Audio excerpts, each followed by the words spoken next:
Hi ho, everyone. My name is Matt and I have 2 degrees, and welcome to week 3 of the Jim Henson movie marathon, where we are discussing a film tonight that is all puppets all the time, and yet there is a severe lack of Muppets in this film. If I had one note for this movie, it would be more Muppets. I have a lot of notes for this movie, but the first one would be more Muppets. Tonight we are discussing the cult classic 1982, I think, film The Dark Crystal, directed by Jim Henson as well as Frank Oz. This movie, like I said, it's all puppets, but no Muppets. Is where Jim Henson, he was at a point in his career where he could pretty well do anything. He had all the money. He also still had that weird alt filmmaker spirit going for him. And he was like, let me make the weirdest piece of fantasy crap that I can. And he did. And we're going to discuss it tonight. Yeah. Oh, wait. Alex disagrees. Alex, what's with that? What's with that? What's with the... I just really disagree on the notion that he made something very weird. I mean, granted, I will grant that like the names of things were, I don't know. I mean, I'm not sure I would grant even that, considering what had preceded this film. So my main contention with that point is just to say that, like, to me, this movie felt extremely familiar. It primarily, as far as I could tell, followed a very similar track to the first Star Wars film. But even beyond Star Wars, there were elements of like Indiana Jones, Lord of the Rings. There were just so many very familiar, like Chosen One, Hero's Journey, Prophecy, like elements that both from a chronological standpoint had preceded this film, given that it was, I believe, an 86 film, but I don't remember. I think Labyrinth was 86 for next week. Next week's maybe. Yeah. I have the wiki page open. I have the Wikipedia page open. Yeah, it's 1982 for this one. 82? Yeah. Still. Yeah. 82. Still. Lots of fantasy had come before this film. And to me, it like borrowed heavily. Having said that, yeah, okay. Sorry. Okay. Oh, I was going to say, I had the same vibe when I was watching it. I thought this feels like Lord of the Rings meets Star Wars with puppets. But I was watching an interview with Jim Henson, who said that Star Wars came out while he was still like developing this, or when like the script had been written. And then that's when he realized, oh, this is kind of similar. Oh, well. So I don't know that borrow, but maybe it did. Who knows? Oh, yeah. So I guess, given that claim, I guess, then it may have just been a coinciding sort of, stories and styles. Because I mean, even aesthetically. But having said that, the aesthetics of this film clearly have influenced future films, I would say. And not just necessarily future films, but future media, right? Mm-hmm. Like I think one clear example is Pandora. The scenes in the jungle of this film remind me a lot of Avatar's Pandora. Yeah. Now, sorry, can I make the definitive claim that who's Avatar? Peter Jackson? No, Avatar is James. Oh, James Cameron. Yeah. Can I make the definitive claim that James Cameron watched, The Dark Crystal and then used that as inspiration, directly, knowingly or unknowingly? No, I can't. But I can draw, aesthetic parallels. And so, yeah, like I just thought that this movie, both compared to media that came out before it and media that came out after it, whether films or otherwise, it was really familiar in both senses. And anyway, you didn't ask me anything aside from why I was shaking my head. Yeah. But I'll just finish on, I actually really enjoyed this film. But the bulk of my enjoyment of this film was to do with how familiar it was to me and how much I, enjoy and engage with and buy into those types of stories. Star Wars being a huge one. And I felt like by far Star Wars was just so similar to this movie. Or rather, this movie is so similar to Star Wars, or whatever. Or yeah. Although, when did the third original Star Wars movie come out? It would have been in the 80s, I believe. After this, so I was thinking the Mystic guy dying felt very adjacent to Yoda when he dies. But that happens in Return of the Jedi, doesn't it? Yoda dies in the final film. Oh, maybe that inspired Yoda. Actually, hold on. I don't remember. Yoda may die at the end of Empire Strikes Back. Does In he? the final, in Return of He the shows up in Empire Strikes Back. I feel like they don't kill him off in the same movie that he shows up in. Does he? Yeah. Because I really want to. I would love to believe that Yoda's death scene drew inspiration from this movie. It's possible. Yeah. I need to rewatch those films clearly, but Star Wars movie. my mouse is disconnected. That's a shame. Well, while you figure that out, let's bring in our next guest, everybody. You know her, you love her. Yes, it's you. It's you. It's Lisa. Sorry, I'm like stuffing my face with dinner right now. It looks so good. What was it? It's just like rice with mushrooms and sriracha sauce. Nice. Because I apparently am an 18-year-old living on my own for the first time. But like I found sriracha sauce, like the original sriracha sauce. Like, you know what, the one with the rooster on it? Yeah. Sriracha? Is there a different sriracha?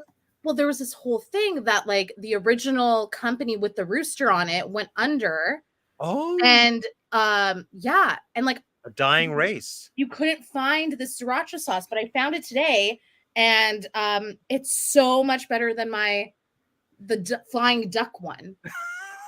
Flying duck's terrible. You don't want to go with flying duck. You want rooster. Like I've been like enjoying my college-made meal with the spicy sriracha sauce, and I'm just living the life. So it sounds delicious. Rice with mushrooms and sriracha. That's the way to go. I mean, yeah. I throw some stuff on top of that, but still, even that simple. I've never simple really setup is great. I really should have like at least an egg or like a piece of meat on it, but time is of the essence. Time is of the essence. My go-to college meal was white rice with teriyaki sauce, because that was when I discovered basically what I'm eating right now. Yeah. So good. It was just a vehicle to eat the delicious teriyaki sauce. That was, oh my god. Yeah. So question of today, Lisa, right now in this moment, are you feeling more mystic or more skeksis? I'm feeling more mystic. More mystic. Okay. Yeah, more mystic. Yeah. Alex, same question. Whoa, can you repeat the question, Mr. In this Yepchuk? moment, are you feeling more attuned to your mystic side or your skeksis side? Skeksis side. Is that what they were called? I forget. Is it Skeksis? The evil bird things. Yeah. It's spelled Skeksis. SKE? I thought it was an A in there. Skeksis. Yeah, Skeksis. Skeksis. Yeah. It's definitely C. Yeah. The Skeksis. Yeah. Okay. Am I feeling more aligned with the Skeksis or the Mystics? What about the old ones? What are the old ones? When they come together? Yeah. No. You don't. That's what I'm feeling though. How can you reject my yin and my yang coalescing into my yin yang? Okay. Well, I guess I don't want to reject your yin yang. So I got you. Sure, you could say the old ones, if you so desire. No, but I feel like I'm a mystic. I feel like I'm a mystic, you know. I feel like I go around and open my mouth and sound comes out. You know what I'm saying? Yeah.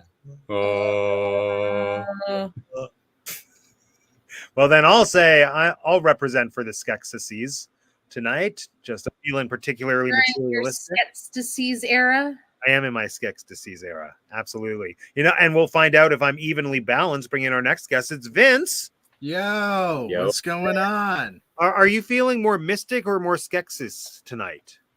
Is the mystic the old groggy guys? Yeah. Yes, that's how I'm feeling. I'm not feeling evil, and I'm not.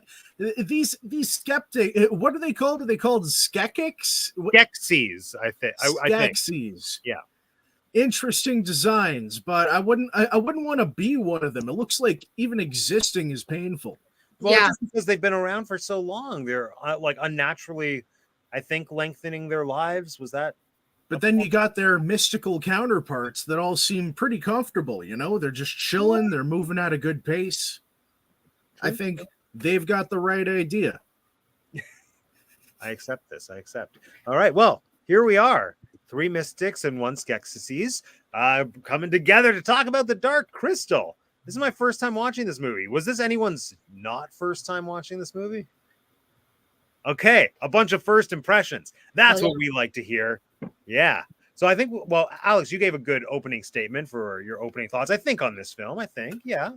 Feel free to elaborate if you so desire. But yeah. I guess I'll start, as I am wont to do.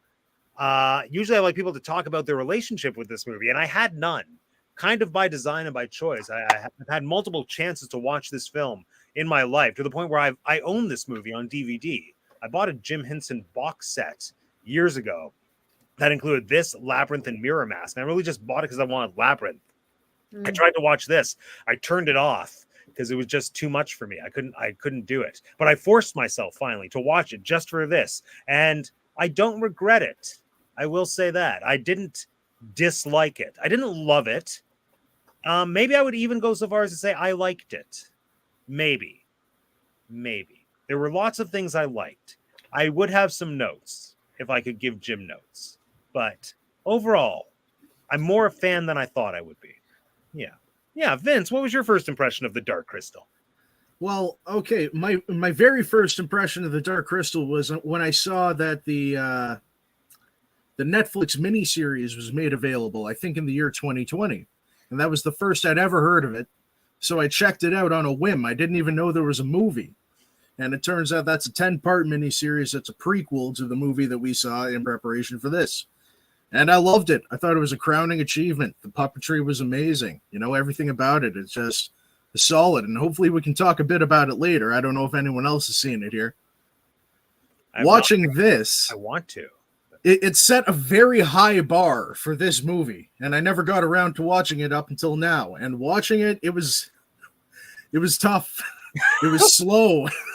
It was so much slower than the miniseries, in my opinion. And yet it's probably like a tenth of the length. Exactly. And I watched it on 1.25 speed, and at times it didn't feel like it. I had to put it on normal speed. I put it on normal speed just to experience how slow it actually was, because I'm like, did the speed reset itself or something? Because this is going really slow. Okay, I think I can see what you're talking about. I'm very glad I watched it on 1.25 because that made it a lot more enjoyable for me. And anyway, that's my opener. Okay, I'm ready to get into it. I am curious to hear more about the miniseries. I feel you're the only one on screen, or unless Lisa, did you enjoy it? The miniseries or the miniseries? Yeah. I did not watch the miniseries. Yeah, so I want to pick Vince's brain on the miniseries because I'm curious about it, knowing that it is a prequel. Just thinking what dramatic interest could there be since we kind of get the main thing at the end, the final reunion of the Skikikikis and the Mystics. Well, the miniseries is a prequel, Matt, so it wouldn't continue the story. It would. I know, but how can it be interesting if I feel already know the ending? Point of the story happened in this film. How can you make that interesting? I'm sure they did, but I want to know how. Anyway, we'll get there. Lisa, what are your thoughts on The Dark Crystal? Yeah, I never watched it before this morning's viewing because I watched it this morning. Well, I tried watching it last night, and Vince had rented it for the both of us to watch, and but we had to watch it separately just because of our schedules. And he was like, "Watch it on 1.25 speed." And my TV would not allow that. Some reason I couldn't, and I was half an hour in and was not able to toggle that setting for whatever reason. So I had to suffer last night, and I was like, why am I doing this to myself? I'm gonna go to bed. Isn't it like an hour and 15 minutes or something? Isn't it like a really short film too? It's literally an hour and a half, but for some freaking reason it felt like it was moving at a slow-mo pace. So I wish I had the capability of watching it super fast. Did not.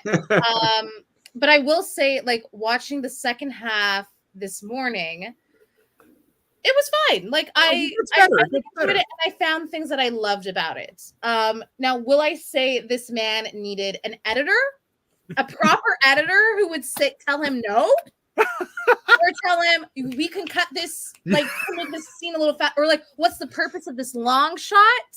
I think he really needed that on his team because he didn't have it. It was clear that he didn't have. There was just a 20-second shot of the decrepit pigeon bird creatures just having dinner, And I'm like, why is this a 20-second shot? There's no purpose of the storytelling.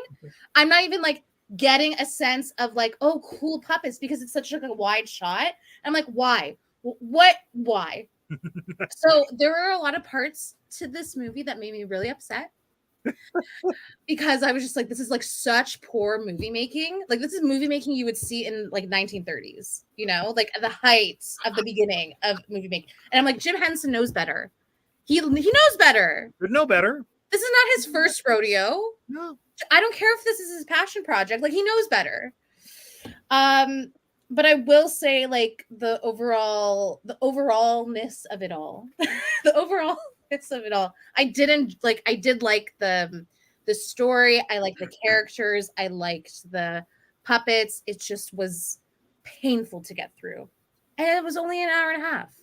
Right. So that's my opening statement. That's where I'm coming in from. Lots to dig into. I'm excited. Oh, wait. Yeah. We also have to acknowledge who we have in the chat. We have my cats being repped by my mom. Sabrina didn't watch it because she was scared. Oh. Eliza didn't have time because she was bad this morning and she was in timeout, meaning she hid under the bed because she knows what she did. My mom is here. Hello, And Mark. Yoda for Mark. Hi, Yoda for Mark. Hey, friends. Mark. Welcome. All right. Alex, did you have anything you wanted to add to your opening statement about this film? No, not to add. I would respond to Vince and Lisa, but I wouldn't add to my opening statement. Very, very well. I have something to add to your opening statement, Alex. Very well. Is that you were saying how it, like, the style or the aesthetic, like, reminded you of Avatar, the Mhm. jungle.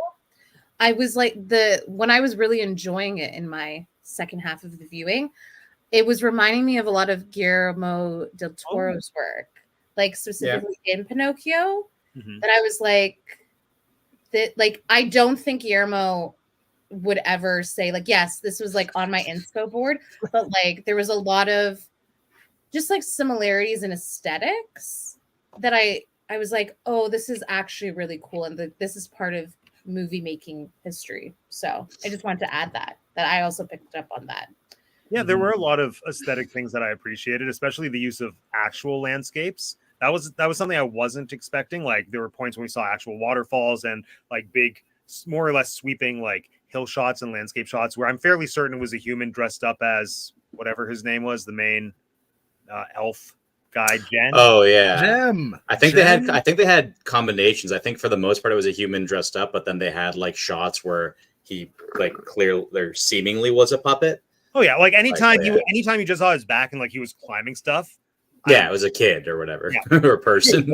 If it wasn't, then they were squandering their puppeteering abilities on those shots when they could have been put to better use elsewhere. Yeah, there like a lot of things like that I really appreciated and didn't expect in this film. I thought it would just be all not practical, but all like constructed sets. And so kind of the synthesis between real environments and fabricated environments, I loved that. I agree. I thought the sets and productions and were really nice. Yeah. One of my qualms with the movie is that I love I think I like the idea of the film. I really like the story. That's one thing I'll say, just to caveat to everything I'm about to say. I appreciated the narrative and the characters much more than I expected to. In some ways, it was kind of like the things I constantly will complain about with other similar genre pieces like Dune or Lord of the Rings, well, the movies specifically. It didn't have those issues. So for me, it was just like, here's a really simple story in a fantastical world. Like, yeah, there's a lot of world building that's very involved, but I don't have to understand too much to follow the thread of what's happening. And I like that. I appreciated that. So I didn't expect that, and I liked that. But going back to what I was opening with, I like the idea of an entirely puppet-generated world and a puppet film. I just don't think it paid off for me in this specifically. Like, comparing this to the Muppet films previously, I had no emotional connection to any of these characters the same way that I do to Muppets. I feel there was something that was missing in terms of how the faces were able to emote, and it felt like I was watching inanimate things puppeted as opposed to actual creatures that I could buy into being alive. Like, I think design-wise, every creature and every puppet in this is absolutely beautiful, but they felt so stiff and wooden to me, especially those moments when Jen was just talking but no lips were moving, and I think we were probably just supposed to be reading his mind, but whatever that convention was, didn't work for me. When his mouth did move, didn't work for me. So I think that level of separation was one of the main things that took me out of it. But I'm curious to know everyone else's thoughts. How did the entirely puppet world read for you in this movie? Kind of like separate from how the narrative worked or didn't work for you. Like, did anyone else feel detached because it was just a world of dead-eyed puppets? Yeah. No, I don't know what I was expecting, because I really enjoy Labyrinth, and like knowing that this is like a similar aesthetic for the most part, I was like really excited to watch it. But I feel like, yeah, there was like a dissonance with the characters that you're talking about, Matt. And I also like, the reason that I appreciate the Muppets so much is like, I don't know what to call this. It's the movement of the puppets. It's like the energy that the puppets have. And because you have two types of puppets, one being the mystics and then the other being the synaxes. And they're just like yummy. They're both just like very like big, immobile creatures, just based on their construction. It's like, I don't like, I feel like the lack of excited movement that you see in the Muppets, that you see in Sesame Street, like puppets, that you will see in like the Labyrinth. It's like, it slowed. I think that was the contributing factor of like slowing the whole pace down, and not so much like the script or the editing. It was just the simple fact that these characters were slow moving, and both creatures were slow moving, and on top of like the dissonance of like the dead eyes, it's like it was a little tough to fall in love with the universe, I found. So yeah. Actually, I noticed that when the other creature that had wings, which was really charming when she had wings, I was like, I like this, I'm into this mythology. But when she was dying, I didn't care. That was, I realized that was kind of my main issue with this movie. I thought, oh, she's about to die. I'm glad I don't care about her enough to be sad right now. And that was very, I don't know, eye-opening for me and how I felt about this whole film. There was also that moment where like the big beetles were like coming in to attack them. Yeah, like they were like coming in, and I knew that I was supposed to feel like, oh my gosh, like they're attacking the violence, and like they're stealing the cute little bubble people. Those cute little guys were cute. The poglings. The poglings. Like, I just didn't feel the devastation, because it was like there was no face on these big beetle scarab guys. And also, like, I don't know, there was still such a deadness in the eyes to the podlings. So I totally agree with you, Matt. Like, it was hard to connect emotionally to these characters. Seemingly, the chat might be with us as well. Oh, wow. Least favorite Henson film, Henson fan, Dark Crystal and Labyrinth are not part of the interest. Oh, wow. Oh, damn. Tell us how you really feel, Mark. Right? No, I'm joking. Note of remarks pointing out the 96 Fraggle Rock episode spoke to a Cold War child in a way that gave hope for the world to be okay. Yeah. Fraggle Rock. That's what I'm talking about. I have no idea what Fraggle Rock is. Dance your cares away. Worries for another day. Okay. Down at Fraggle Rock. I've never seen Fraggle Rock. I just know I love the theme song. Okay. That's where I stand on that. Yeah. Vince and or Alex, what are your thoughts on the puppets specifically? Did you also get the lifeless vibe that tickled Lisa and I in the wrong way? I liked the Gelflings. I thought they were okay. I thought the main character, Jen? Is it Jen? Jen, yeah. He was a little bland, but once the Taylor Swift puppet showed up, I liked her. She was full of life until she wasn't. And yeah, like you said, Matt, the wings added a lot. But I agree with Lisa. The cumbersome nature of both of the species of villains, it added to the slowness of the film for me. They were just unwieldy puppets, and I don't know. I liked when, they had the Gelflings jumping around and then they get smacked and then they just ragdoll and hit the floor. That was funny to me. Yeah.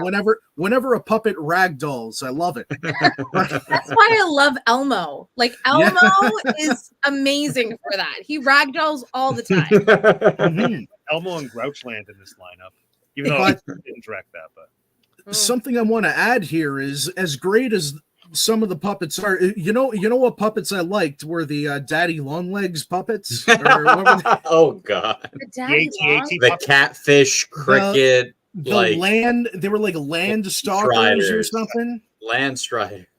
And they showed up. They were completely like enslaved by our heroes for a short period, and then they both died, like horrible deaths. Like the real MVPs, the unsung heroes of the film.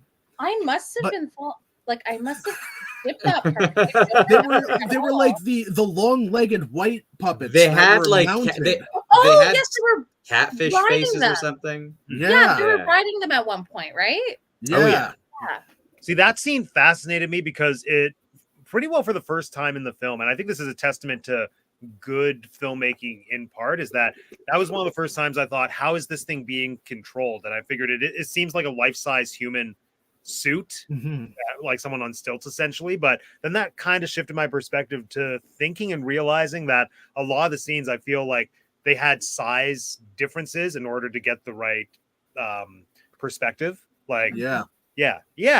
So I feel like there were probably scenes where where like Jen was a giant comparatively to get a certain perspective, and then scenes like that where it's a human who's doing that thing and then they have a tiny Jen on their back. So yeah, that I found that a thing worth appreciating in the movie. So puppetry worked there, just not for emotion.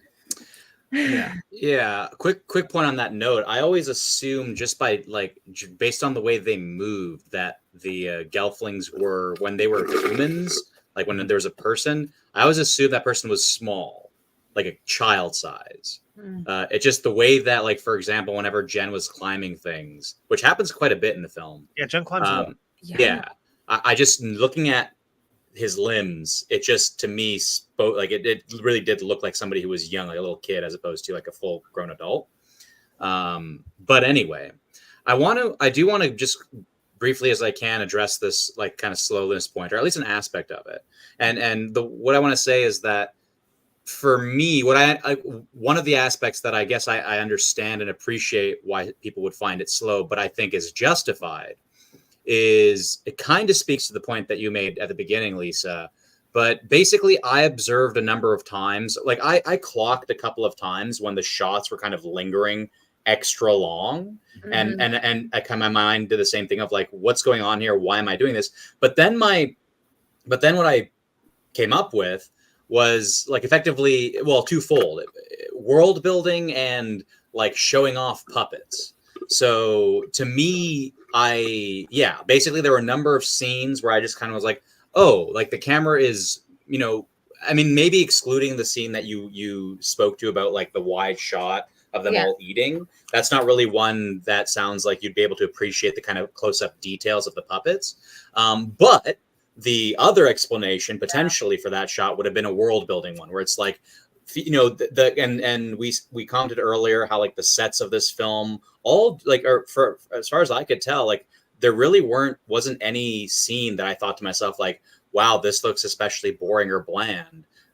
Every shot that had like showcased a significant amount of like background and scenery and production, I thought did a pretty good job. Like nothing, I didn't note every single scene, but nothing stood out to me as like, this looks bad. And a lot of things stood out to me as like, this looks really interesting. So yeah, that's just what I wanted to say of like, to me, I understand that there definitely were scenes that they just were like, nothing was really happening save for like very slow movements. I remember one in my head that stuck in my head is when the emperor of the Skeksis dies.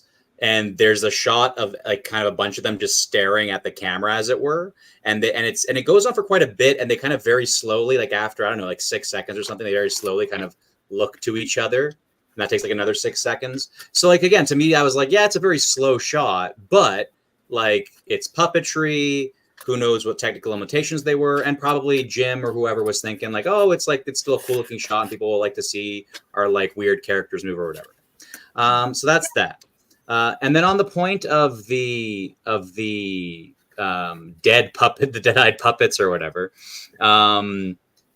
Yeah, I know what you're saying. Like when you describe it that way, like I clearly understand what you mean about the stiffness and especially, you know, into Lisa's point about like Muppets and how they move, and there's like energy there and movement, like compared to these. Yeah, it's like I totally see that. Like puppets just in or Muppets rather, just in general, like most of them are like always kind of like they got a kind of like a, I don't know, they react with like little movements and stuff like that. And, you know, in part, like a big part of that test, I would assume, is that like, you know, the way they're designed to be kind of manipulated by hands and stuff like that.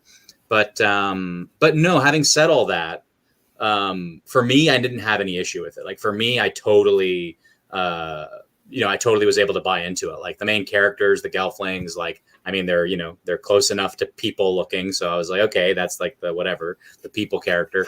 And then, or the human characters, if you will.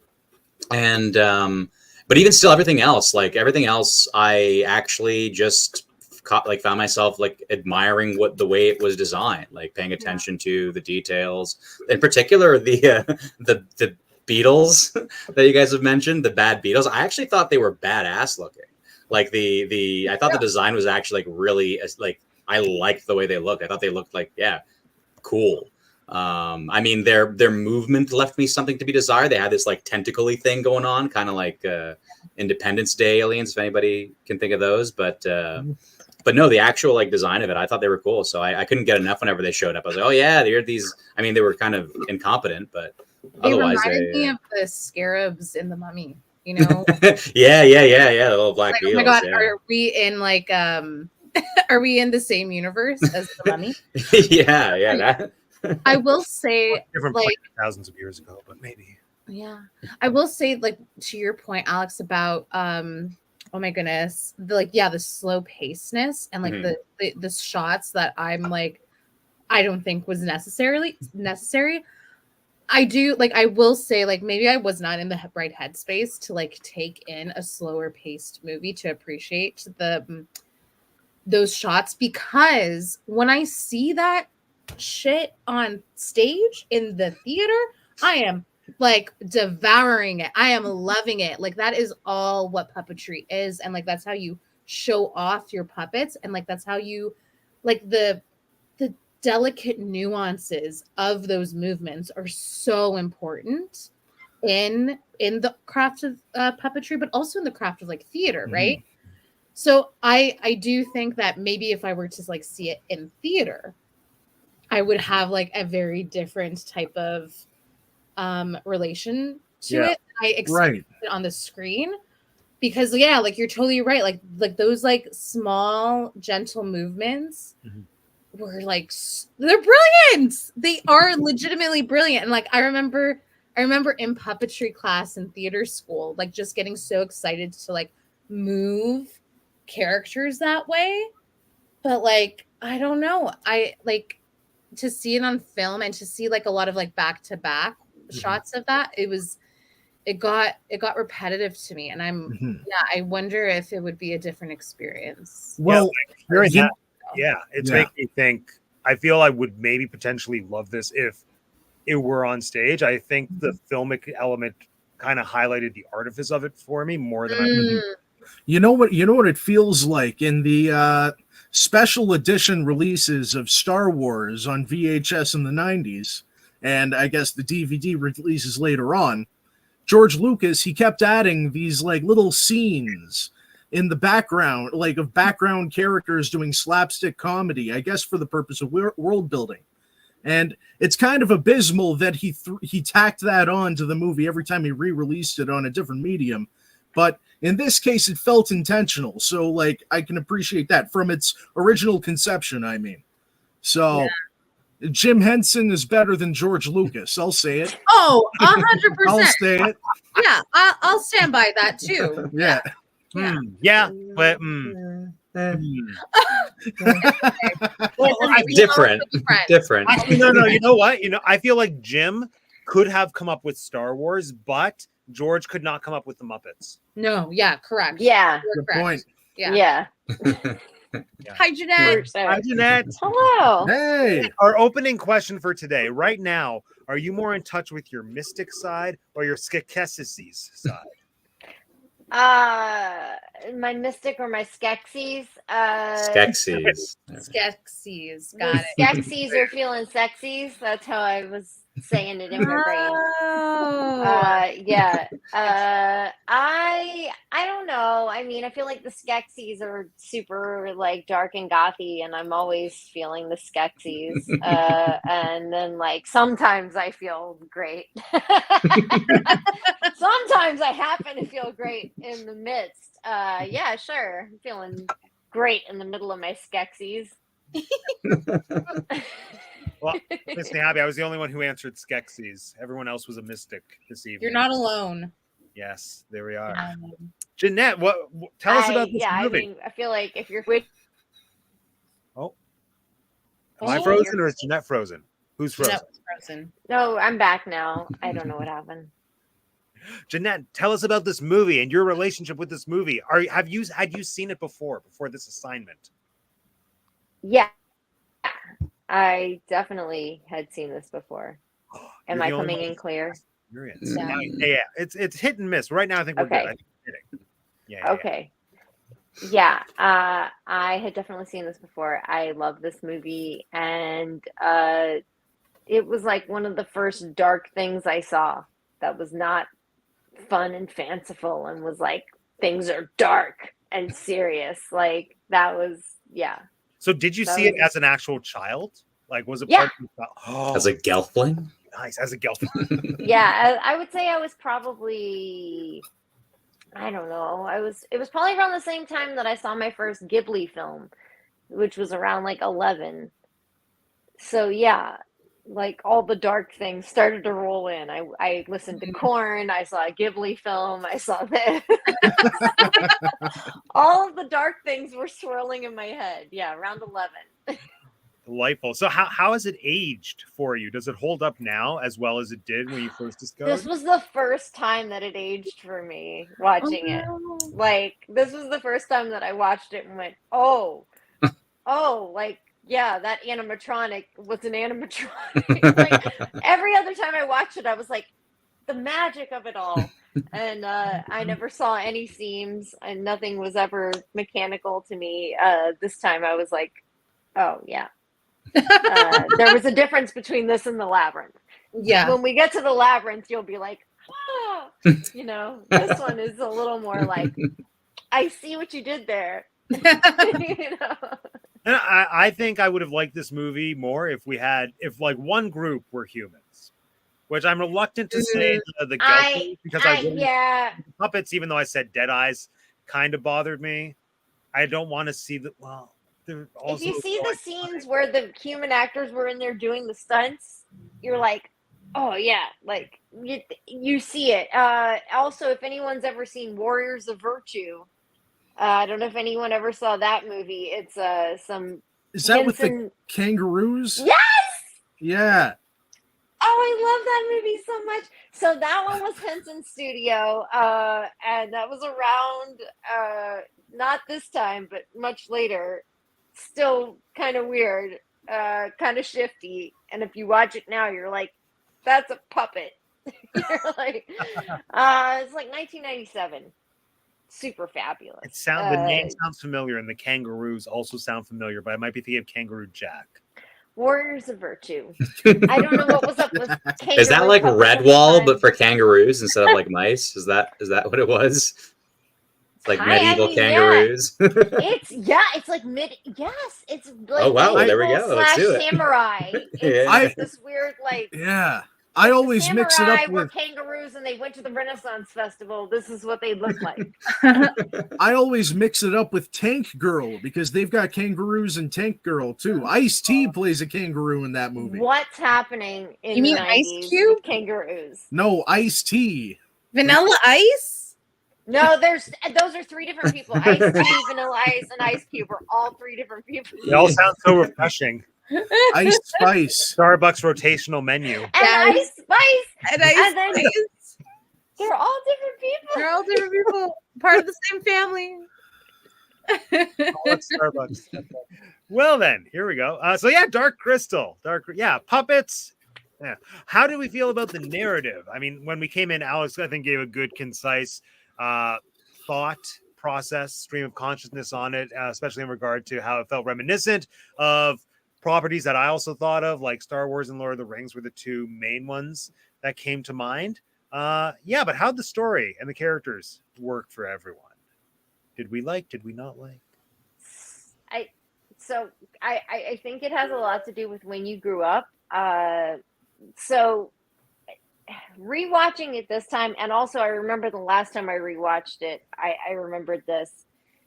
I started to get Fifth Element vibes. Like I got those too. Something happened coming out of, if you grew up during that era in the late 80s, early 90s, something happened that had this like stone future, post-apocalyptic but not totally like nihilistic view. It's this weird thing that came out of that era, and this was part of it, right? This was pre getting there. This was part of building that image. So I don't know what was in the mix, I don't know what was in the air, but this whole idea of like, you can even listen to Prince's music at the time. All seven and we'll watch them fall, like that sort of thing. Like there's these mystics that like are in the mix, and like it's crazy. I don't know, there's this thing in the mix between like the mid 80s and the mid 90s. It's also how we got like Gregorian chant techno music. I don't know, it's Wow. somehow all in the same boat. Yeah, it is. Hell yeah. I feel I missed that boat. You never listen to pure Jeanette, like Vince and I have a friend, her name is Yolanda, and she talks about this era of life because she was born like, I don't know, she's like 42 now. Okay, that's about my husband's age. So like I'm 5 years younger than that. I'm 87, that's 82, 80 to like 90. Yeah. You look fantastic for 87. 87, yes. I'm 87 years old. No, I'm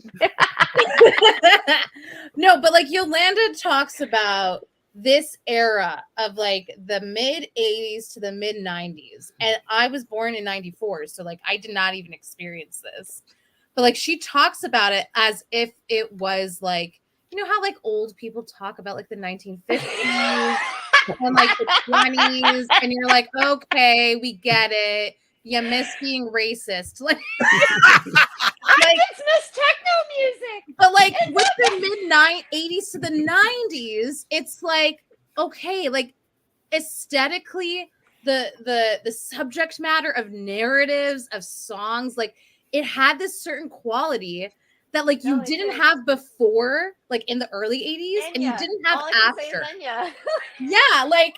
And so you like nailed it. You like fully nailed it. And I think like this era of creation of media just doesn't get enough. I think it's just like so underestimated in our culture. Can I say I went to a gifted program for children at a liberal arts college in this era. There was a lot of like this stuff going on in the hallways, like puppets doing like historical thing. It was part, like, I gotta say, this whole Henson movement was very like in the bones of New Orleans as well. Like the children's museum there looked like what he was doing. So I feel like maybe this was very. No, I don't think it was just like in New Orleans. Like this is, I guess, happening in Thunder Bay, Ontario. Like I think it was just like the period of time. Yeah. It's this like late 70s to mid 80s like push for like really otherworldly, like outward thinking art. Yeah. Okay, I can kind of see it. I'm thinking Return to Oz. kind of Yeah. similar vibes. A little bit, yeah. Not The too far off, the Secret of Nim kind of fits into that. Yes. The Secret I of Nim couldn't is believe that fantastic. came out the same year. Yes. Really, it came out the same year as this? Yes, I was blown away at that. It 82. came out the No same year way. I was born, this is 5 or more years before that. Like, Wow. I was blown away. Yeah. Yeah. Good call. Good call. Yeah, I see a lot of parallels there. I was wondering if one was inspired by the other. I'm surprised they came out at the same time. Yes. So cool. Yeah. Like how this was written when Star Wars was coming out. Everyone had the same inspiration, but Secret of Nim, like, good call, Vince. Like, I'm Yeah. sorry. If anybody watching this hasn't seen that, please go seek it out. Like, you And haven't you seen know The Secret of Nim? If you haven't seen it in a while, you got to go see it again. Is it a film? Yeah, it's my an God. animated feature from the old days. It is a spectacular. It was narrative. the first film. You know, everybody watches an animated film that makes them want to eat soup. And this was the first Oh, animated Aristocrats. film Yeah, I yes, watched that made me yes. want to eat Aristocrats. soup. Yes. And if I'm you sorry, can, every animated film depicts it differently. And we all as small children are picturing this little Yes. cross thing. if you can, go to the nearest secondhand store and see if you can get a VHS of it for the real film, for Oh the my real God, intended film. Experience. I accept this challenge. This animation looks a little terrifying, but Oh, I see the you're parallel. It is you're terrifying. no, but you're really just touching my heart. I haven't. The Secret of Nim was so important to me as a child, Mm. I and will you're say, right. Like, to add to this list, the Never Ending Story oh yeah, came Yes. out 84. So 2 years Wow. after, like, same kind of feel. Yeah. This Yes. film has that opening with the dark Especially the clouds. I beginning. thought of that. Yeah. That's what I was yeah. gonna say, especially the Yeah. beginning. My kid was like, she walked in the room. I was like, "Hey, come watch this movie with me," and she goes, "What is this? This is terrible special effects." I go, "But it's all handmade. Somebody made this with their hands, and it's happening." And she goes, "Yeah, that's why it looks bad." Oh my God. I think that Wow. was a perfect. You example read of you. how well it holds up.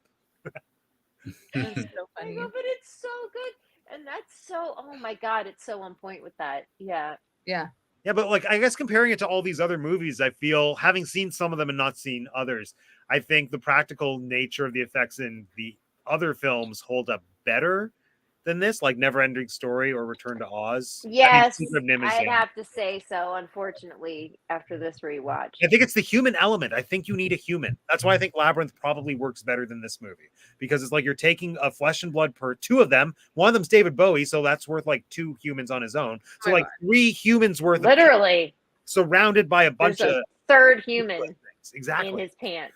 You see, I don't think you need the human, and the Netflix series is proof of that because they really pull it off in that. I swear. Okay, so But in this that's because they got them special effects.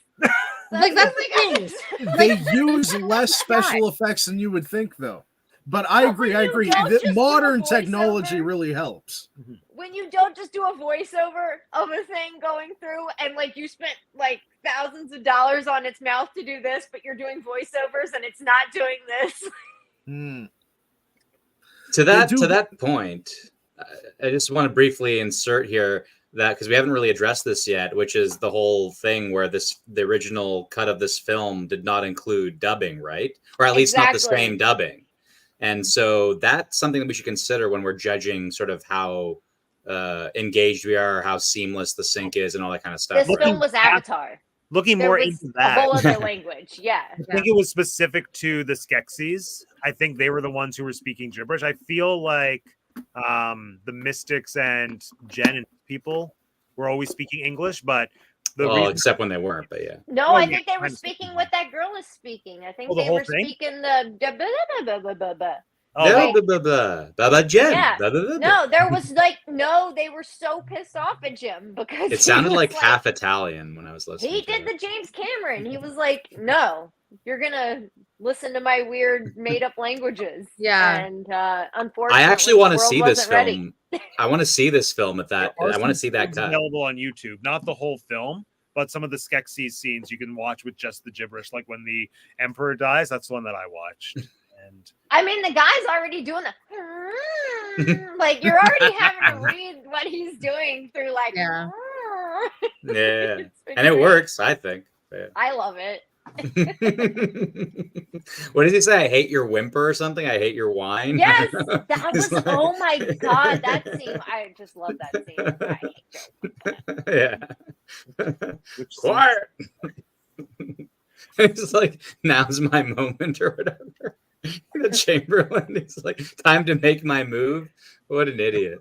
Remember, they mentioned in the documentary that they had to write dialogue specific to how the gibberish mouth movements were happening. So There's you're saying in the documentary they mentioned that in the and Jim Henson one? Idea Man, they were saying that they had to like write 2 or 3 different scripts because they shot it, and then I guess the people who were fronting the money, the studio said, no, you're not releasing a movie just in gibberish with no subtitles. I think they saw the subtitles and they said no, English, and they had to write dialogue that just fit with how. Yeah, well, can you imagine? Yeah, these roughly. These poor. Let me find a polite way to say this. Sugared up 80s people trying to follow a subtitled film. You know, much less one that they believed was for their children. But now they were going to like, no, like you were trying to sell them too many things in one basket. You were like, this is puppets. It's dark. You got to read the subtitles. Yeah, no, that's too much for. Speaking 80s of adults sugared to up, deal with. Vince and Lisa were on their 1.5 times speed with this movie. Oh yeah, I really wanted to watch it. Yeah, one. Lisa couldn't, unfortunately, to her great detriment. Vince, he was flying through. Vince did it. Yep. I wanted to. My device would not allow me to do Oh no! it. I wonder what that feels like.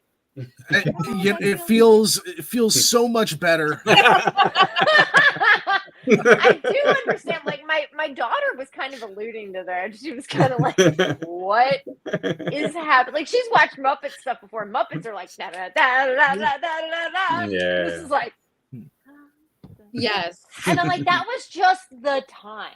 That was the time period. Like, I don't know. Literally, if you weren't doing this, you were doing this. Like it was. That's just the time period.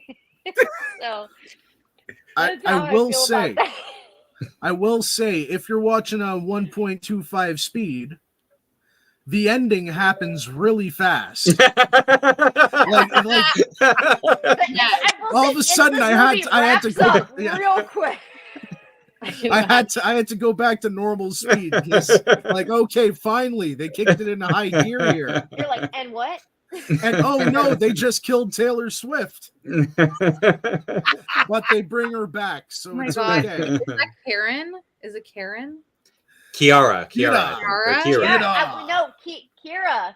Kira. Kira, which is Yeah. like Kita, which reminds me of the Atlantis movie. I Yes. don't know why I kept thinking of the chick from the Atlantis movie, and it made me attached to this character even Oh, more. Yeah. I liked her. I think that's when I started enjoying the movie more when she appeared. She is so like, as a kid, I remember thinking she was the coolest because I like that was like the girl at the Renaissance Festival that I was like, I'm gonna be her one day. I was like, this girl is like, and you've got wings. Oh, like course I that do. sort of thing. Yeah. I Or was my like- wing. I don't have wings.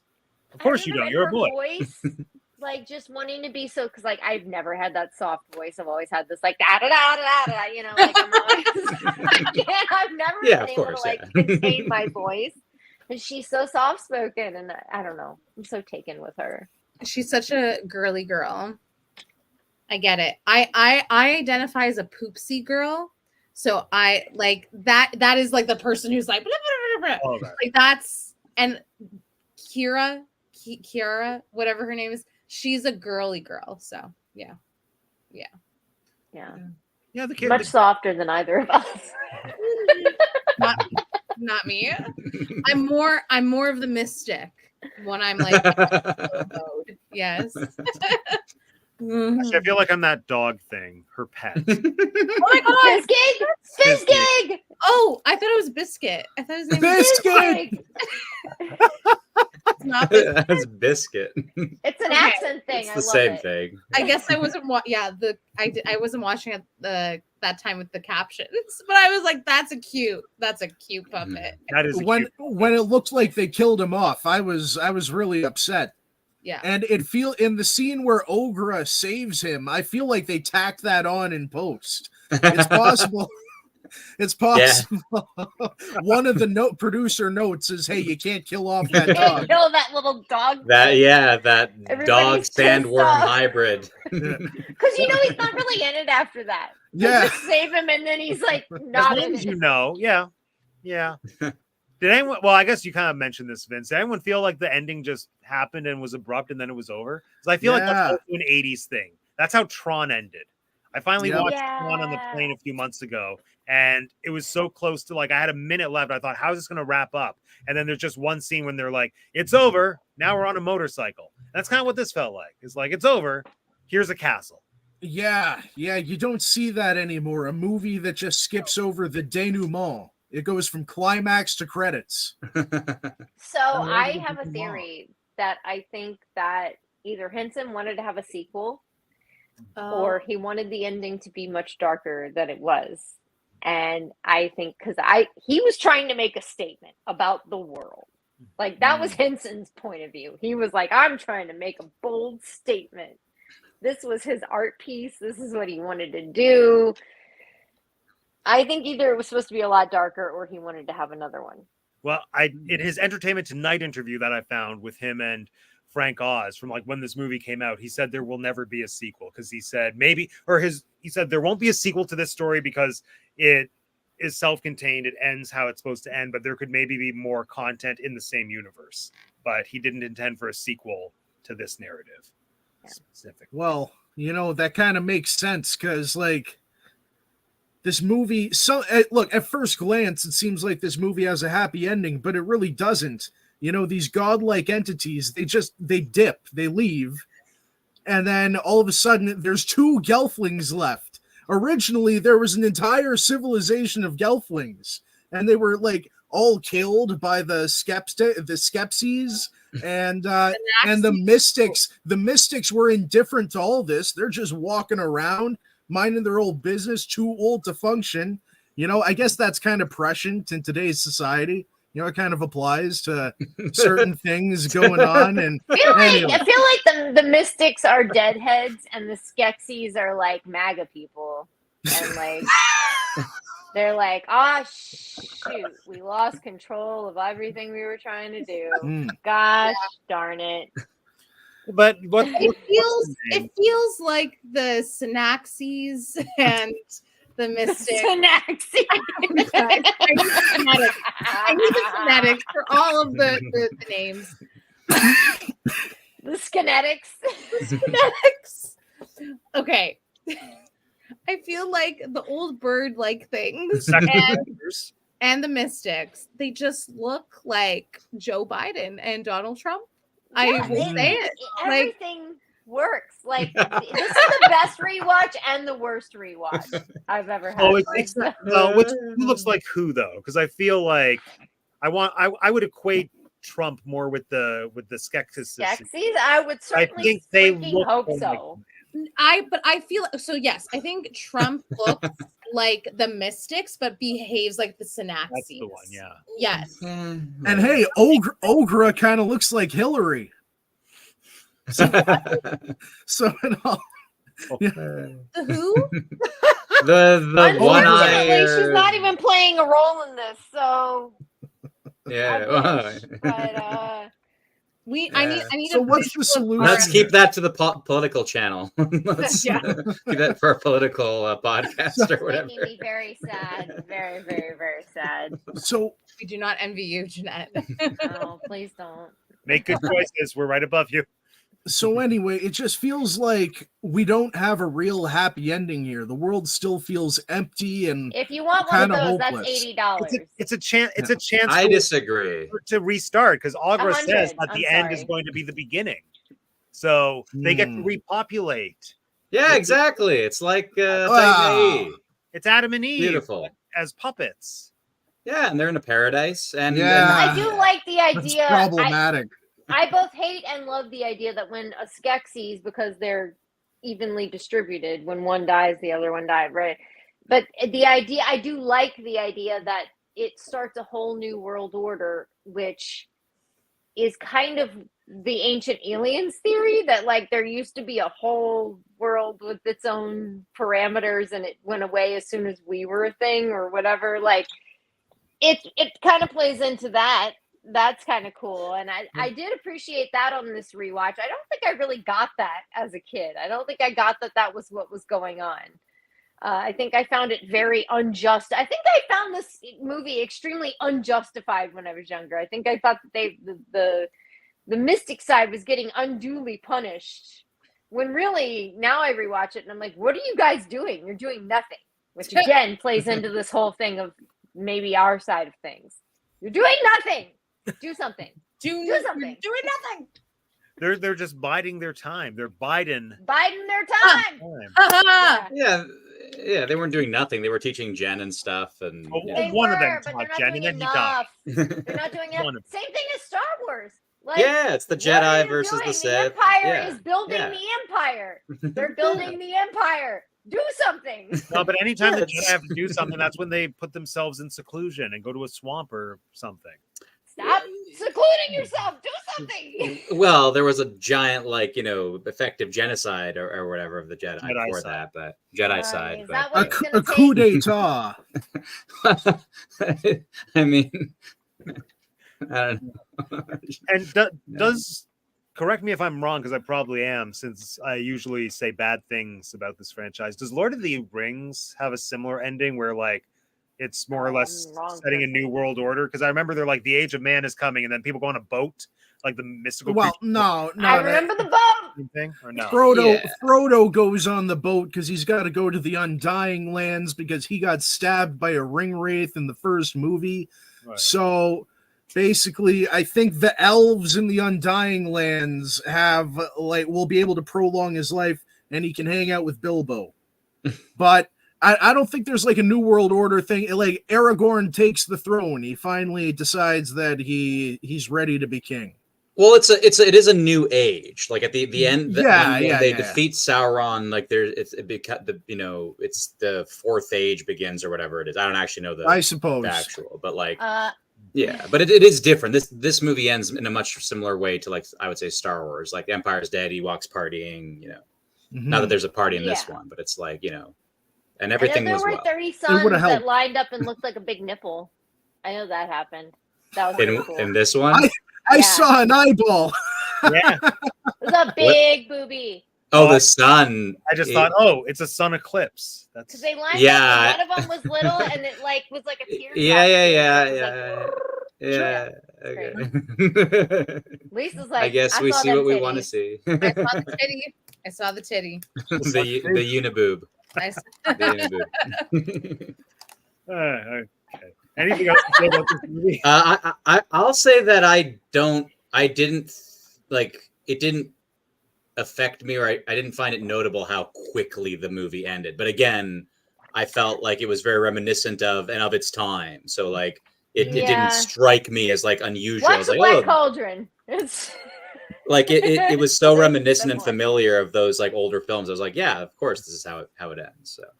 Yeah, I will say I watched this movie and I had the last 12 to 15 minutes I had to watch to finish it, and that's what made me realize how quickly, because like I was going through, I was like, where did I end? And I was like, oh my god, this is the end. Let me go back. I was like, yeah, I missed something here, and I was like, oh yeah, okay, I remember now. That this is because when you've seen a movie and it's this old and you watched it in full as a kid. Once you've watched it in full as a kid, past that, you start watching it in snippets. You're like, oh, I'll watch the beginning, and then I'll leave the house. Especially back in the day when, like, it was just on TV, right? Like, it was just there. And you're like, oh, I'll watch this, and then I'll leave, and I might not see it for 3 years, and then I'll watch this part of it, right? So this was, like, the first full rewatch, and I was like, oh, God, yeah, the ending does kind of, like, sneak up on you out of nowhere. But it kind of also is building the whole time. Yeah. So, yeah. So what do you think we're supposed to get out of this as a story, as a message, as like, what's the point of this movie? I don't think it's a pointless film. I will say that. But if I were asked this question, I don't know what my answer would be. this is the film that Jim Henson wanted the public to realize he was a genius in more ways than just the Muppets, you know? And I think they really hammer that point in the documentary. And I'm so glad I saw the documentary before watching this, because it broadened my perspective and it made me enjoy the puppetry a little bit more. Yeah. That's my take. I'll chime in. So I'll go back to the time period. If you go back to the time period, there was this big push for conservatism, for like save the rainforest, save the indigenous peoples, save, like, this was the first big push for all these things, and they were new concepts. Like, these were new humanitarian efforts. Preserve indigenous cultures. These were things that people were just, that middle class American people were starting to think about. And so to see these things depicted in an artistic way, much like I did draw the parallel to Avatar, it is a very similar thing to Avatar. Like, these ideas of the earth, or the time marching on, and cultures marching on, and preserving the ways of people, and progressing into the future, and all of these things tied together through art, of course, with Jim, right? And I wasn't here on the week where we talked about the documentary, but I'll take this chance to say that I don't think I've said this before. Jim Henson is the closest thing we have to Walt Disney after Walt Disney. Like, he is the second Walt Disney, if you want to think about it in terms of, like, thinking that's the benchmark for the creative, humanitarian, futurist point of view, right? And that's how I feel about it. That's how I feel about him. So to me, this film is very, like, this was his heart and soul, and that's what he was trying to project with his particular view on what's happening with the world. What a good answer. So solid. Yeah. I liked the puppets.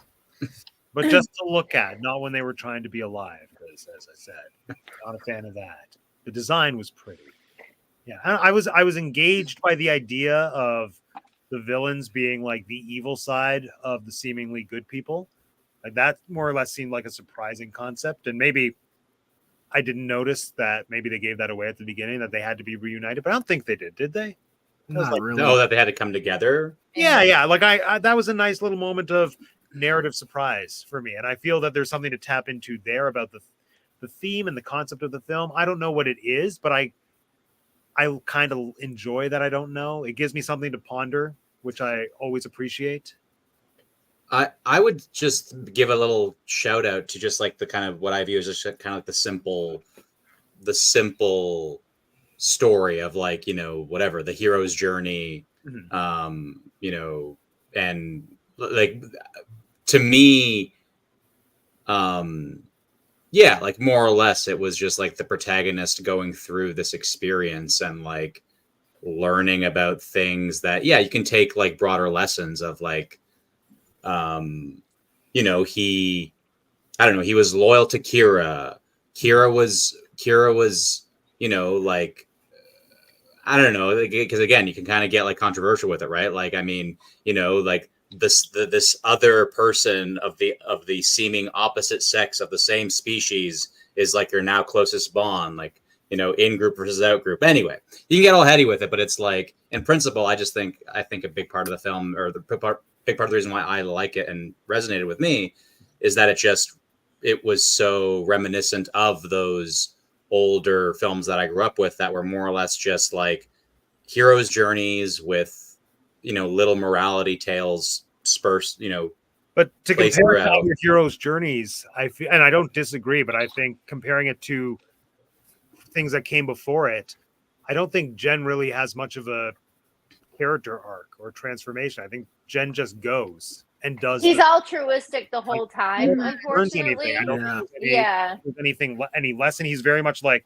a Marty McFly, because Marty is very much that I would disagree. I would say that Jen, like, I wouldn't say, like, I don't disagree that, like, Jen undergoes a huge transformation per se.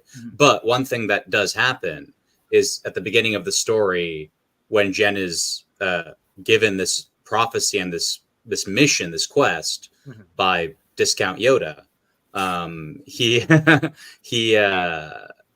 basically he's all like, "What do I do? I don't know anything. I'm just a gelfling." And then the story ends with him, doing what he needs to do.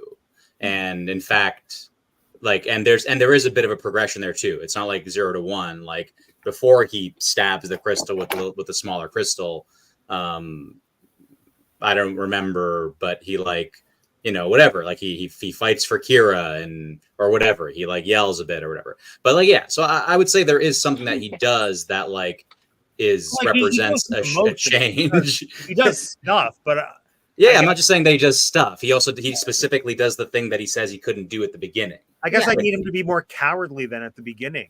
I mean, I also think like the hero's journey that he's on is more of like man versus situation, and not so much like man versus himself, or like, and I think that's why it's like, okay, like his true essence doesn't change dramatically, but he does definitely. I agree with Alex where like he does build like a sense of confidence and like bravery, but it's not.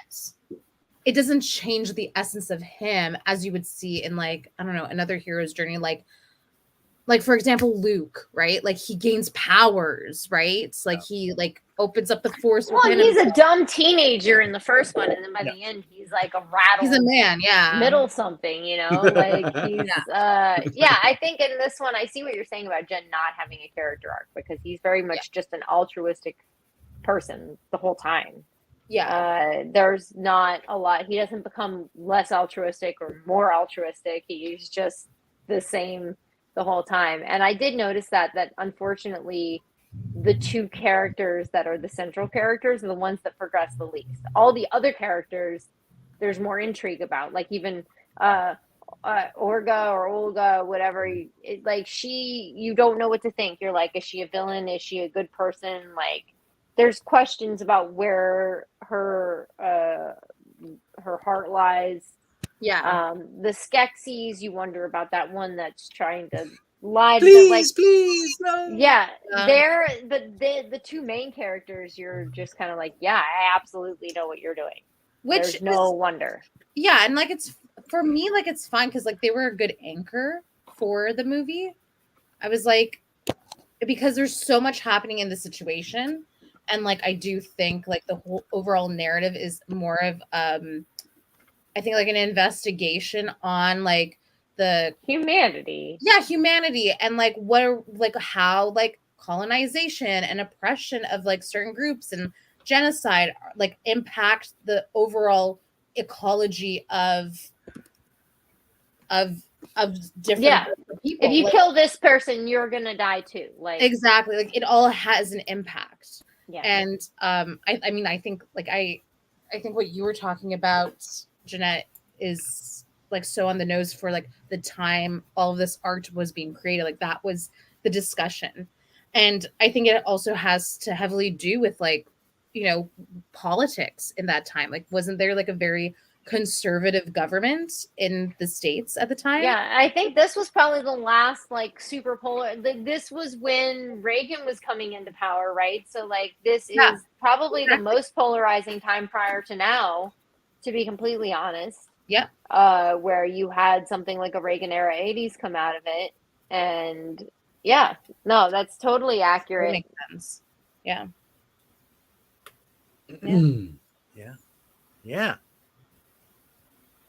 Well, I wish I knew more about the Reagan era. Well, that was when a lot of Henson stuff came out, right? Like you had this. It was the 70s and then the 80s. So I mean, the only thing that I know about the Reagan era, like so hard down in my heart of hearts, is the "Don't Do Drugs" campaign. Oh, the war on drugs. The war on drugs. Nancy Reagan. World. And like how it was just like all about criminalizing like lower class folks, but then like scaring like the white middle class people. Where we had DARE program, and we were all super hyped on DARE. Drug abuse resistance education. DARE. I mean, I'm not demonizing DARE, but at the same time, there was an ulterior motive. little side note here, in this very dramatic era of the early 90s coming out of these 80s things, when Dare came to my school, the way they presented themselves was a series where they had a bunch of garbage cans set up in a circle, and they had a bunch of kids in the middle of them do Ring Around the Rosie, and then the lights turned off and you heard gunshots, and the lights came on and all the kids were laying down, and all these gang members came out of garbage cans. What the And, fuck? You know what? You know what? Hour my 15. daughter's handing me my cat. My This is cat. Sparkles. Hi, Hi, Sparkles. Hi, We're talking about gang violence. Sparkles. Sparkles has the is most not a gang. beautiful eyes. Yes. Oh my Oh, god. Sparkles looks kind of like Sabrina, but different eyes. Hi, She's a Sparkles. panther. Oh my god, really does look like a panther. I know. A She's my little jaguar. panther. She is so excited to be down here right now. She usually does not chill. Oh, there she goes. Oh. She's like, oh my god, I don't usually get to come down here.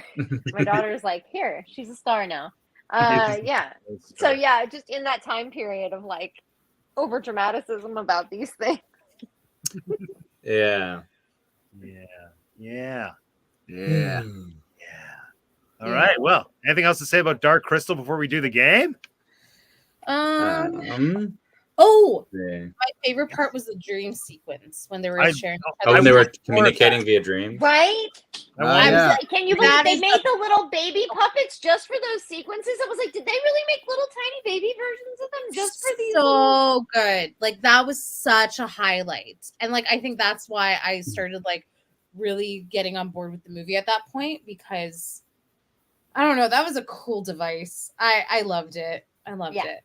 It's the Vulcan mind meld. It happens in Star Trek all the time. What did they call it? We were dream something. We were Like dream dream- walking or dream Not dream meshing? walking. Melding, dream melding or something. I think That's Dream- Made- dirty. Melding. They ripped it off. I don't know if it was melding, because that would have been a rip-off. I don't know if it was dream Dream Dream talk. fasting. It's dream fasting. Yeah, that's its own thing. Ah. yeah. Um, That was cute. I will say Hmm. I do. This really was the first time I watched it and saw those animatronics that they built for them and went like, oh god. So the thing that gave it away in this watch, just for anybody to go back and rewatch, when they're riding the freaking amazing creatures the Land Striders. that I was Oh, obsessed yeah. with as a kid. Like those things, I would sketch them. I remember drawing them like in my little sketchbook. I thought they were just the The coolest freaking things. catfish cricket. And then later, like I was Long I'm a Tool fan, and in Tool music video, there's a weird creature that looks just like that, and it's amazing. I thought you Anyway, meant trolls, like little dolls with the big hair. no Tool, not Trolls. Oh, I heard yeah. Cool. Yeah, I was in their music videos, they have a creature that looks just like that. Anyway, God. yeah. So I don't know. I just thought that was so cool. And yeah, whenever they're doing that, if you go back and watch when they're riding, they couldn't put those expensive animatronics on their backs, right? So they had dummies, and you can very much tell in the scenes where they're riding across the land where the dummies are just doing this on the backs of these people. Well, you can tell it's people in the outfits doing this. yeah. Yeah, it's unfortunate. When I will say, until this rewatch, I never noticed it, and on this one, I was like, oh, That's- okay. yeah. It's the movie. It's classic Muppet puppet. Yeah, I mean, it's it's what, no 40 years Gonzo old being at this torn apart point, by a car. so Yeah. Gives it a run Yeah. for its money. Yeah. All right. Well, for this evening's game, I am going to need you to call upon your puppets. yes, okay. Yes. Phlegm. Is that my Yeah. And give us a reintroduction to them as well, please. Oh my god. She was Here, on let the me actually floor. cue up the spotlight version. of And it. you know what? Vince gave reason to the name for my character, Nimothy, because it's a mouse and it's the secret of Nim. That There was we the reason go. for Nimothy. And so, yeah, the good callback, Vince. Secret Love of Nim. God, can we work that in somewhere? That movie is amazing. I second that. That would fit in very well on God, this I channel. love that movie so much. I'm worried I would not like it, but maybe I would. It's Animation dark, is not it's Disney, I sad, usually it'll make you cry. It's Don Bluth though. Don Bluth was the other, like if you were, it was like DreamWorks before DreamWorks. You were like, Yeah, I if like you don't like Anastasia. Disney, you like this. I like Anastasia, so maybe. But, Yeah. No, yeah, we'll see. I still have to figure out what the second half of the year is going to be, but there might be a way to work it in because I do kind of want to see it now. But yes, introduce us formally to your puppet, please, Jeanette. This is Nimothy. So, hi, Nimothy. Love it. Vince, please introduce us to your puppet. Okay. This is Glovo. Glovo is back. Yeah, it's me, Glovo. I'm back, and I'm ready to party. Yeah, great. Okay, that's Glovo. Lisa, let's see your puppet. This is Chloe. You can see her nose. Come on, Chloe. Come on, Chloe. She's a little she's still nervous from the first time we introduced her. Come on, it's okay. It's all right. It's okay. Hi, everyone. Hi, Chloe. Yeah, there she is. Love you. We love you. All right. And Alex, please introduce us to your puppet. Oh, yeah. This is Flem. Hi, I'm Flem.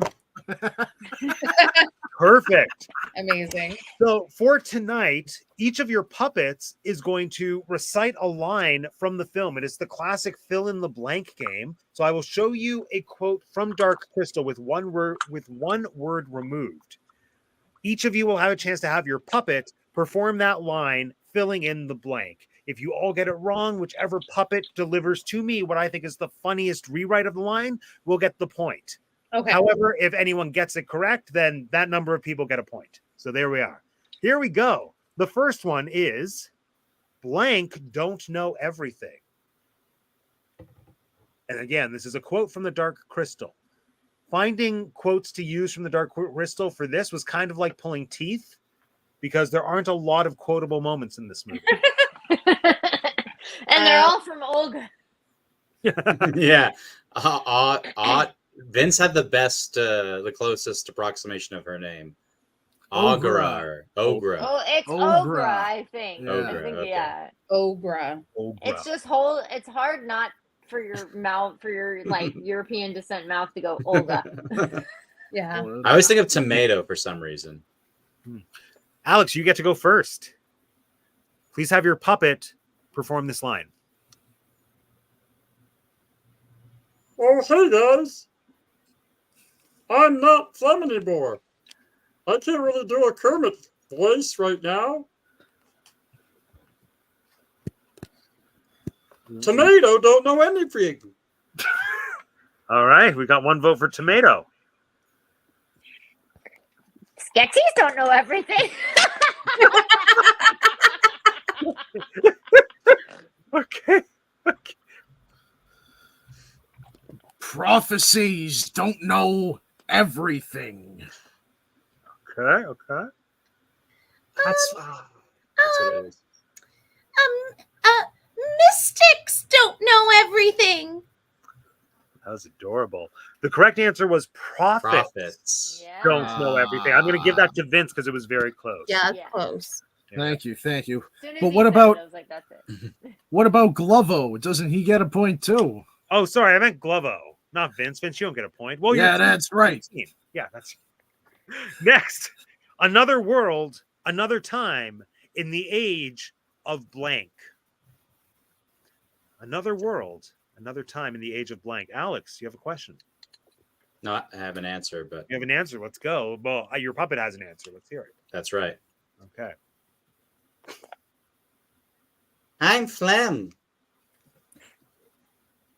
Another world, another time, in the age of the Dark Crystal.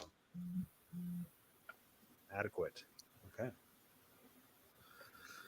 Another world, another time in the age of resistance.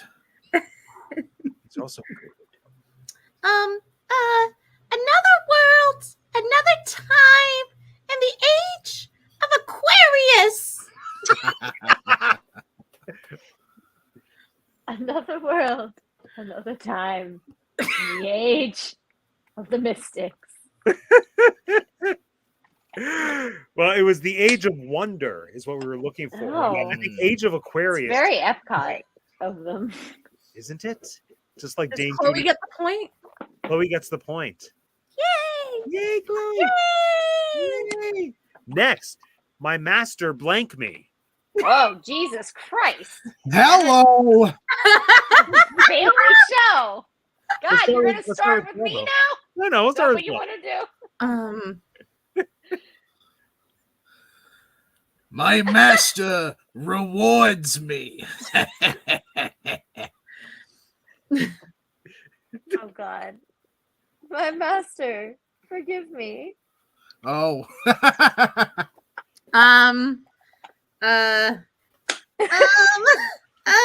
My master loves me. I don't know, man. Yeah. My master commands me. We were looking for my master taught me.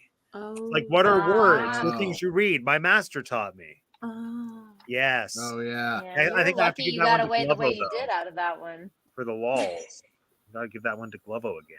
Glovo. Glovo. Really? Oh, yeah. I feel like it's a very lame quote. Well, most of these are. It was Yeah, Slim but I feel like the movie has not lame quotes. Like, of Find course them. you don't. You're a boy. Find That's a great quote. Yeah. Rush. Yeah, Yeah. that's like one of the best. Like, I mean, it's not coming. and also like all of Olga's quotes are No. probably pretty good too. No. Next one. What was sundered and undone shall be blank. The two made one. Yeah. This one rhymes. Yeah. Yeah. Blank doesn't rhyme with anything though. No, you're correct. You're correct. Let's see what Flem has to say, though. So wait, hold on. There we go. Flem.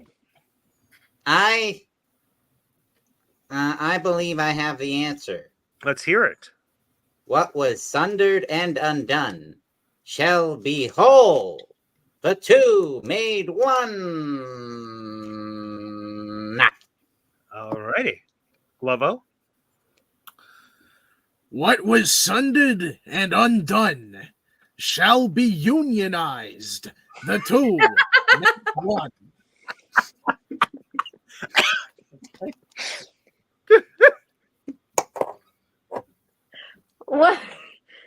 What was sundered and undone? I unfortunately have to go with Alex. Shall be whole. The two made one. Okay. That was Chloe. What was sundered and undone shall be whole. The two made one. It was whole. The answer was whole. It was whole time. It was whole the whole time. It was whole the whole time. I found the blank, but I don't know what to do with it. Jesus, Matt, did you do this intentionally? Like, I feel like all of These these are just are quotes. These are just quotes from the movie. Yeah, there is a little bit of a pattern here. Okay. I found the hot dog, but I don't know what to do with it. Hello. Oh Lord. I found the key, but I don't know what to do with it. I don't even know if there was a key in this. I found the shard, but I don't know what to do with it. Yeah. Yeah, I found the shard too, but I didn't know what to do with it either. It was the shard. It Yes. Yes. Did Flem know that?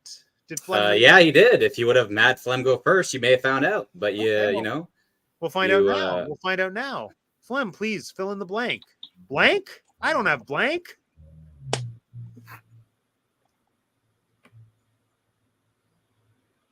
oh, It's you. Yeah, Flem, go. wings? I don't have wings. Okay. Tits? I don't have tits.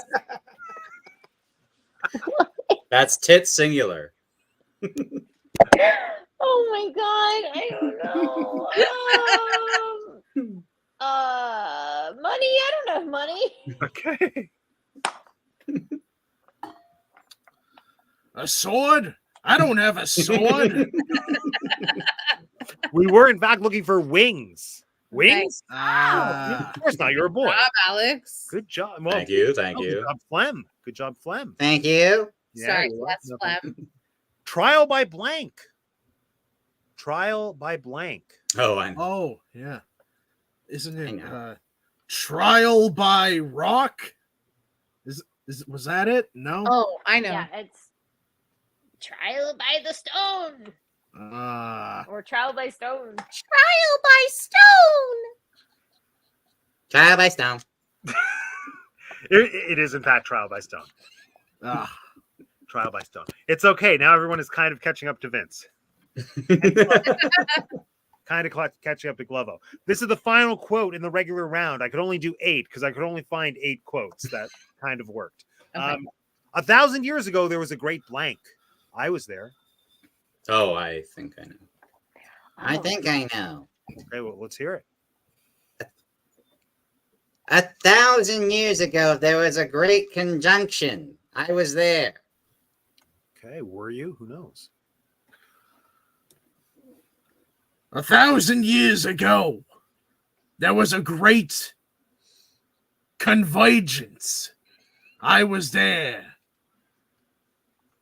1,000 years ago, there was a great convergence. I was there. Right. Oh, no. 1,000 years ago, there was a great eggplant. I was there. Alex and Flem get the point. We were looking for conjunction. Conjunction. Conjunction. Ah. Yes. So the points are Chloe has 3.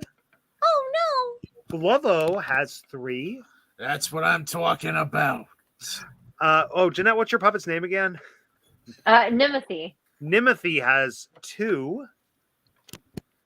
And hold on. Flem has 5. no. Oh wow. I know. Wow. Flem. Now Thank for the you. bonus round, before I get to the question, first I'm going to need each puppet to pick a Muppet out of 3 options. Okay, you eat like your choice here doesn't affect anyone else. So your Muppet options are Kermit, Piggy, or Gonzo. Kermit. Kermit. Okay, so Gonzo. Piggy. Kermit.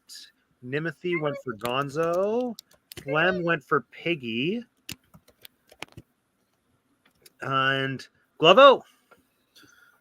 I've been thinking long and hard about this, and I gotta go full gonzo. Gonzo. All right. Here's the question. The people who puppeteered those characters each had one puppet that they were in charge of for this film that they performed. They didn't voice them. They just controlled them. Which Dark Crystal character did your respective puppeteer? I know. So Oh, for I know. the person who said Kermit, which of these characters did Jim Henson puppeteer? okay. Let's start with Chloe. I know. It was Jen. Okay, we got 1 vote for Jen. Okay. Now we'll go to the Gonzos. Those who voted for Gonzo, which So that's character? Dave Goals. Dave, Which yeah. ones did Dave Goals puppeteer? I'm gonna say Fizzgig. Okay. There might have been more than that, but do we just have to get one? I think it is actually only 1. It is Okay, only I'm gonna say Fizzgig. this game. Okay. Glovo. I'm gonna go with Ogra. Olgra. That was my other thought, but I think that might be a costume actor. Could have been a costume actor. And Flem. I picked 2. I guess it's only 1. No, wait, let me double check. No, your Frank Oz only puppeteered 1 character.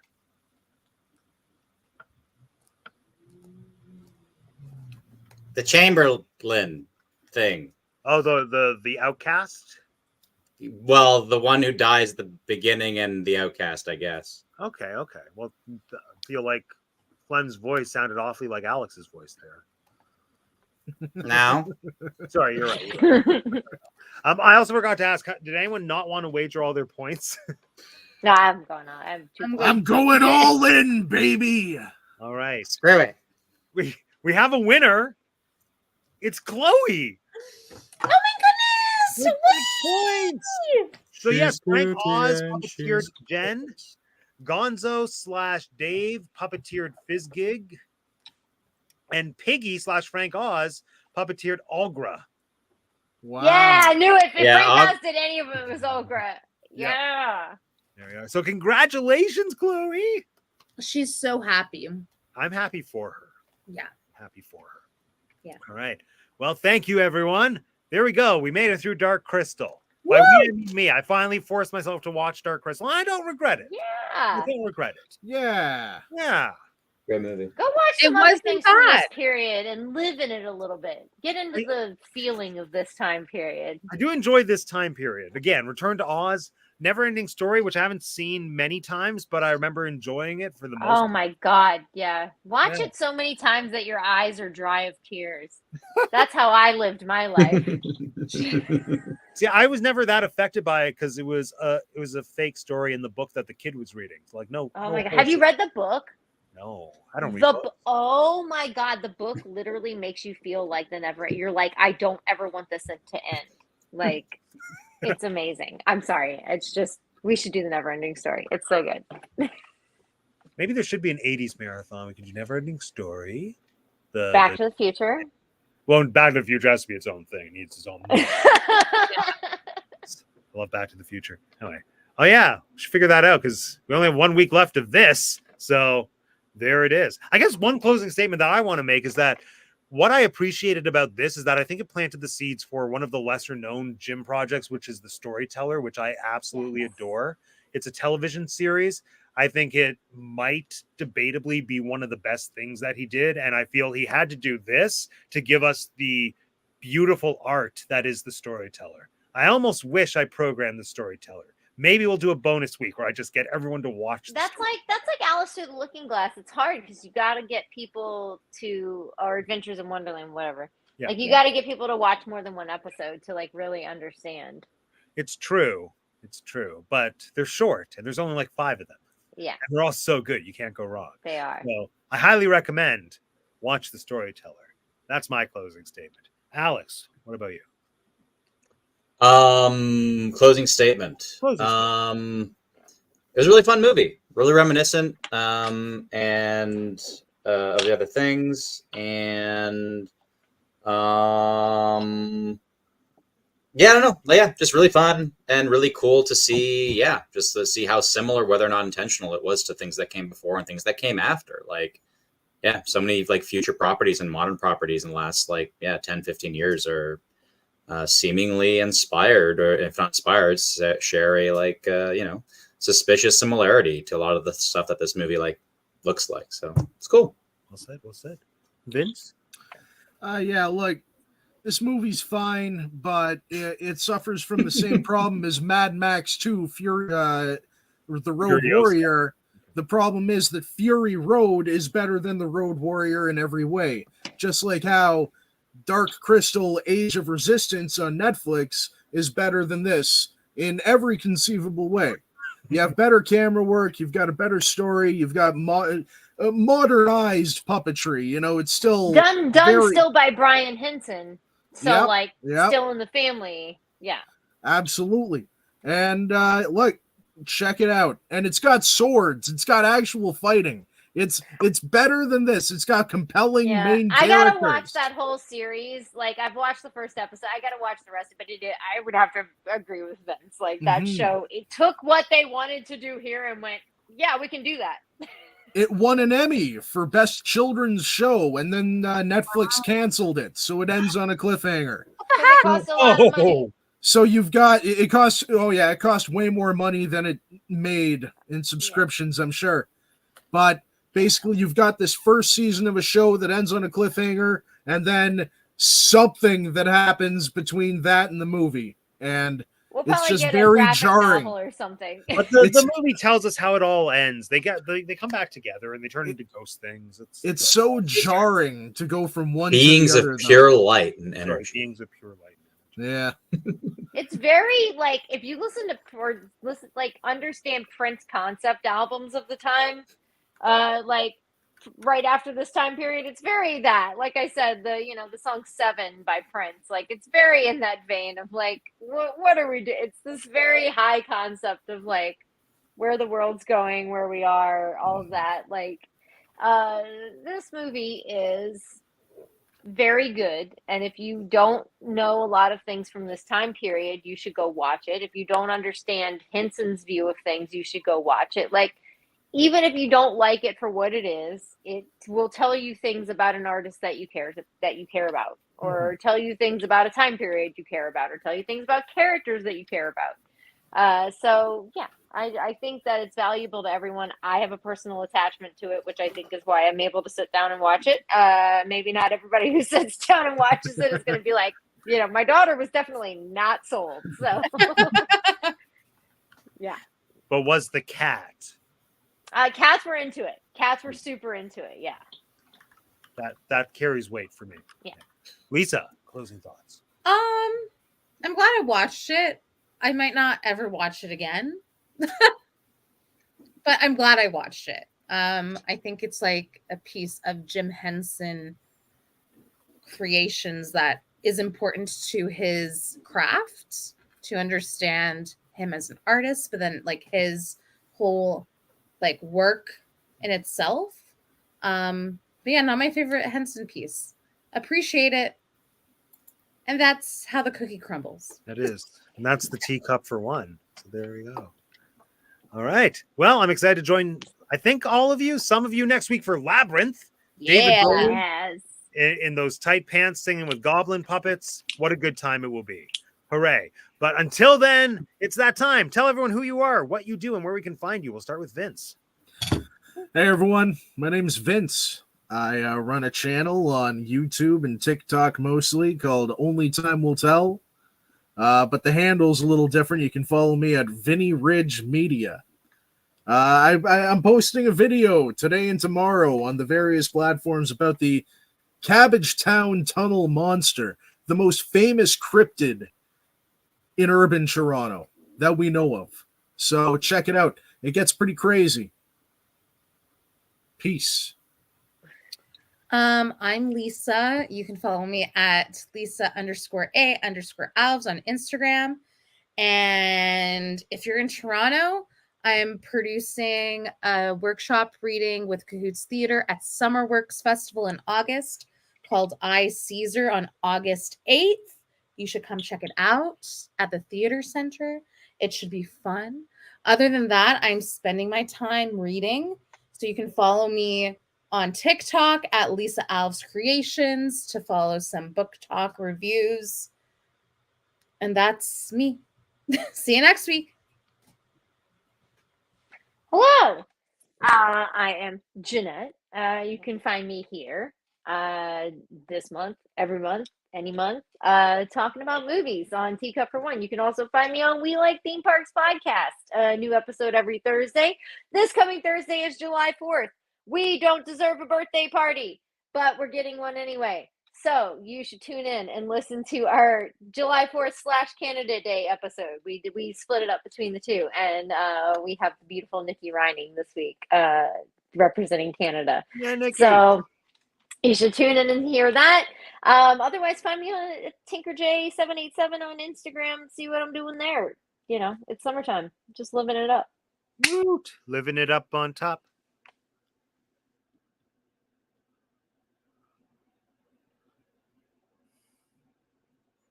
Mm. Mm. Mm.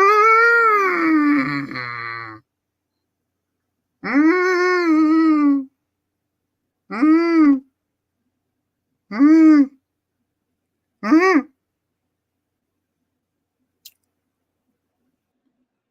And my name is Matt, and I have 2 degrees, and this has been Teacup for One. Join us next week where we will be wrapping up the Henson movie marathon with Labyrinth. And then what's happening after that? I don't know. We'll find out together. That's it. Thank you. Creepy puppet movies? Yes, please. But also only if they're made well. And I'm still not convinced this was made well, but it is a part of our heritage. And we Canadians love anything that's a part of our heritage. Thank you, friends. Matt, Teacup for One. Ta-ta. How do you end this?